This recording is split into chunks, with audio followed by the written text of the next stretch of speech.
There was a cook named Bhai Jodh who made langar for Guru Amardas ji. He was a Brahmin. Back in the days, generally, cooks were Brahmins. They were called soupkars because Brahmins understood the importance of cleanliness, hygiene, and suchamta as we call it. So a lot of the Brahmins were cooks. They were the type of Brahmins who didn't really have the capacity or interest to learn more deeper Vedic knowledge and to understand the mantras. So they would become cooks. So he was a Brahmin, but Bhai Jodh was a Brahmin, but he didn't let his mind get filled with the ego of being from a high caste of Brahmin during that time.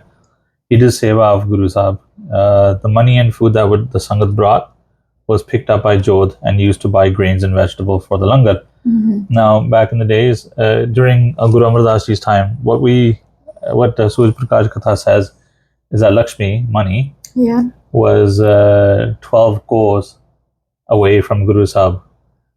Distance? One kos is like 2 to 3 kilometers. Okay. So they were saying it was 12 kos away from Guru Nanak Dev Ji. He didn't come near. Wealth Guru Sahib kept wealth away.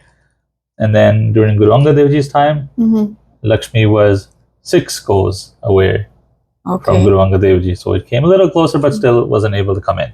Right. And then Guru Amardas ji's time, Lakshmi came right to the door, but wasn't allowed in. Okay. So there was a lot of people coming, and this is obviously metaphorically speaking.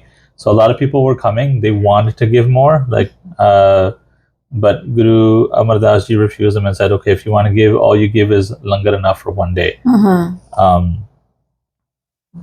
So he used to make as much langar and money required for a whole day's worth of langar and cooked accordingly. He would make sure nothing was left for the next day. Right? The leftover langar was given to the animals and sometimes put in the Byas river as well. If there was food left over after feeding the animals, then the leftover food was put into the river, the Byas. Okay. The pots of water were turned to empty out the water. So they were turned upside down, everything. Yeah.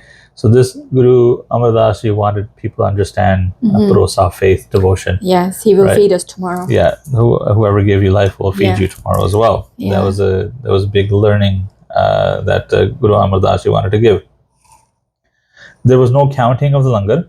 This was commanded by Sadhguruji, which Bhai Jodh obeyed with faith and devotion. He was very smart and made langar accordingly. Bhai Jodh would eat the leftover langar and that wasn't distributed. He would never care for taste and eat as much as he needed. He would serve the Sikh Sangat very well.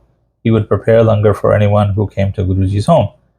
The Brahmin Bhai Jodh was never lazy. He would make sure nobody left hungry. Guruji was very impressed with his seva and gave him wisdom of Satanam. Guruji released him from the pain of birth and death and gave him the state of bliss of the highest level. Now this is basically part of the Sikhan Di Bhagat. So Bhai Gurdas ji wrote all the names of the Sikhs that were with the Guru Sahibans. And Bhai Mani Singh ji basically wrote it in detail, and then Kavi Santokh Singh incorporated into Suraj Prakash Granth. Okay. So in some kathas, it's just basically talking about the Sikhs that were there and what they did. The importance of seva obviously is coming up in this Sakhi, and the fact that you should always have faith on Guru Sahib. Seva is very important as well.